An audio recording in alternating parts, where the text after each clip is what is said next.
آن که می‌بیند مرا ریشه در جانم دارد، آن که در سور فلک چرخه را میچرخاند.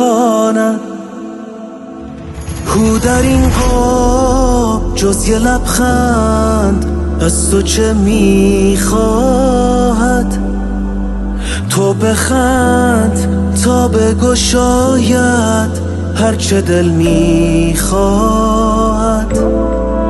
آن که با عشق به تو دارد خط نگاهش را، با دلت میشنوی تو رد صدایش را.